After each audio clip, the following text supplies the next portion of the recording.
All right, welcome back into another 2021 MLB draft conversation with another 2021 MLB draft prospect. And today we've got a pretty big one for you guys. It's been a while, so we decided to bring the heat this time. We've got Wake Forest's own Kahlil Watson. Kahlil, welcome to the show, man. Excited to have you. It's been a while. Oh yeah, thanks for having me on. I just want to kind of go back to last summer.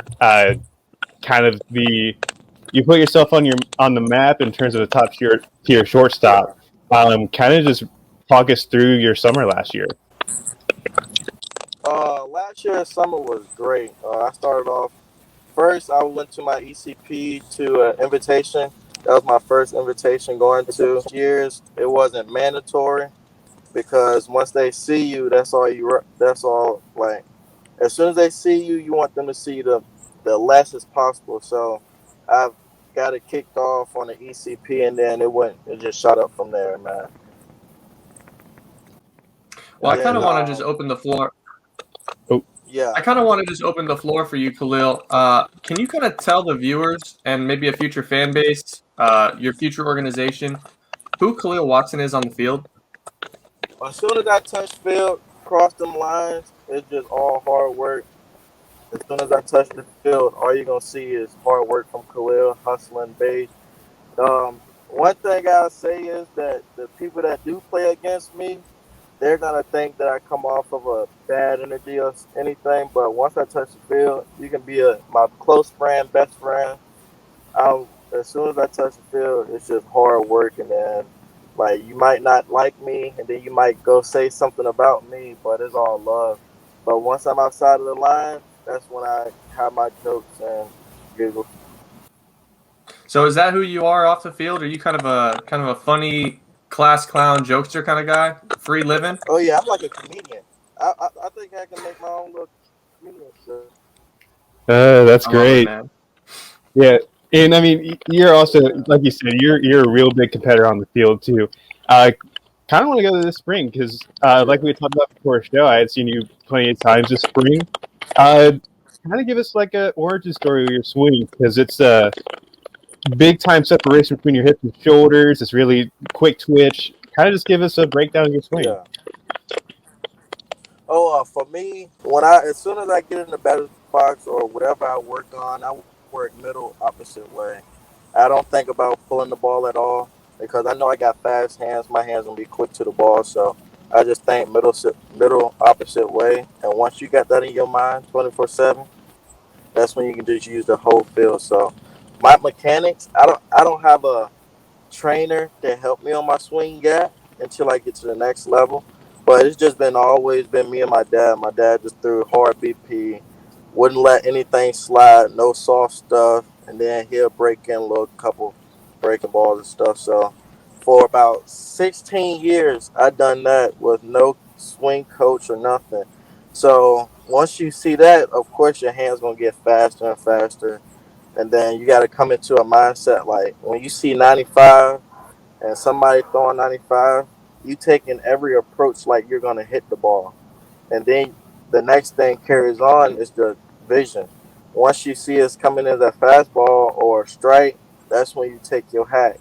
But if it's coming in, breaking down, or a change up going outside, that's when you just leave it alone. I love the approach. Yeah. There's some discipline there. So it sounds like you've been an all-field guy. Your dad's coached you up all along the way. What was it like for you going to some of these perfect game events, getting introduced to hit tracks and the vests and Rapsodo and all of that? Well, I mean, is that something that you'd like to incorporate in your game in the future, or are you comfortable just being a field guy? With me, I like keeping it old school. I don't mess around with the hit tracks, the blast motions. I don't believe into the numbers because once you get the numbers in your head, that's when everything just gonna start clicking in, and then people gonna come at you. Oh, how your numbers looking on the hit tracks and this and that. I just keep it old school, swing the bat. Gotcha. I like that. And then, of course, in the field, you've been playing shortstop all year for Wake Forest. Has there been anything you've been working on to try and stick at the position, or have you been kind of just give us a breakdown of what you've been doing out in the field? Oh yeah. In the field, I'm always working. I take you through my little training of how I started off fielding balls. First, I got a Venezuelan coach, which is helpful, really helpful. So when he gets me to fielding and everything, he wants that thing to be as smooth as possible, look easy throw, and make everything look easy. I start off with my knees. I take my forehand with one hand, sending the ball through, making sure my eye level is down on the ball, and then I turn to the side. And then I play the little hop. But he never tells me to go forward. He tells me approach the hop and let it come to your glove. So all you got to do is come straight down. So we do that, and then we'll flip around to backhand, and then we'll start doing backhand, see the ball through, and then once we're done with the knees, we go straight to the up top, both feet. Then once we do that, we'll get the ball. We'll see how fast my hands can be. We'll do a couple 5 fast hands, and then fast feet, and then fast hips. Then after you're done with all of that, it's just infield circuit. You get balls coming directly at you, and then you got balls playing like it's a double play. And then you got the one backhand, and then you got freestyle, where he won't tell you where it's going. You can just go get it and make a play. I was just gonna say, I mean that clearly kind of shows where you get your twitchiness from and your explosiveness on the field. Sounds like you're handling everything Yeah. to your left, to your right, and focusing on really using your athleticism and your quick hands. Uh-huh. Yeah, that's what everything So I comes wanted into to, play on it. absolutely, man, absolutely. I want to go back to last summer a little bit because you had the opportunity to hit against the best pitchers in the country. Was there an Yeah. at bat, or was there a guy that kind of stood out as maybe just more difficult to hit, or kind of a different beast? Not at all. When I see myself striking out, I think it's just mine.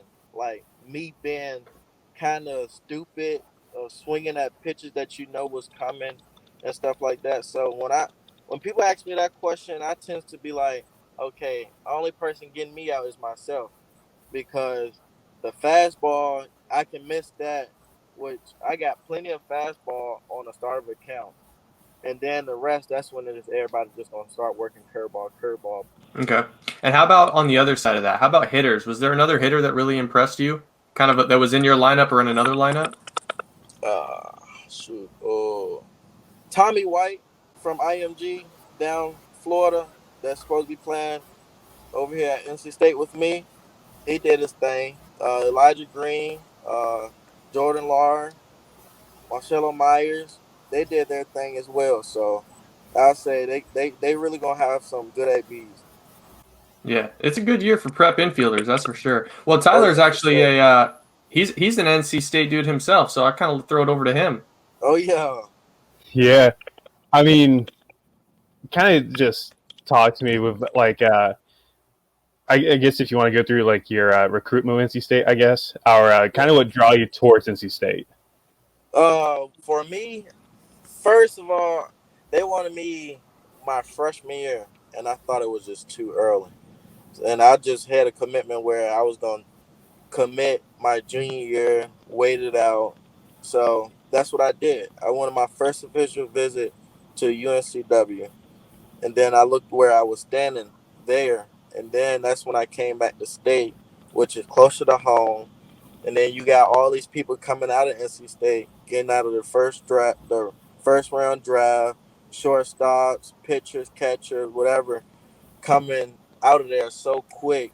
And I took it as like, okay, my family lives 30 minutes away from here, so I might as well pick this school.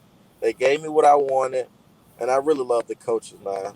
The coaches was just unbelievable. Coach Avon, oh my God. He's a funny guy and fun guy. Yeah, I love Coach Avon. He's one of the most down to earth guys I've ever come across in my trip around the sun here. So I love that. So I'll throw it over to Joe. Oh I'm yeah. sure he's got more questions for you. Yeah. Well, no, I'm just thinking in my head. I'm like, if Kahlil does end up at NC State, you got Trey Turner, Jose Torres is going to be a high pick this year. Maybe Kahlil Yeah. Watson stays on that hype train with the Wolfpack. Oh Well, yeah. Kahlil, I don't have too many more questions for you, man. I did want to ask. The draft is 8 days, 9 days away. What sort of team culture, organizational culture? Like, what are you looking for in your future employer? What do you want them to provide to you? Really, it's either I go to NC State, and that's what I got my mind set on right now, NC State. But the draft is to come, and hopefully that day comes, and I see myself high as possible. But other than that, later on in life, I'm just ready to play some ball, get it over with, enjoy my moments, and then just coach it, and just be a coach to other people and help them out and see them through the right way instead of the wrong way. All right, man. Well, I got one more question. It doesn't have to do with baseball, but it'll surely keep you on your toes. We've had some pretty good ones. Benny Montgomery gave us a pretty good one. Jordan Lawler gave us a pretty good one. What is the weirdest fact that you know about anything that most people don't know?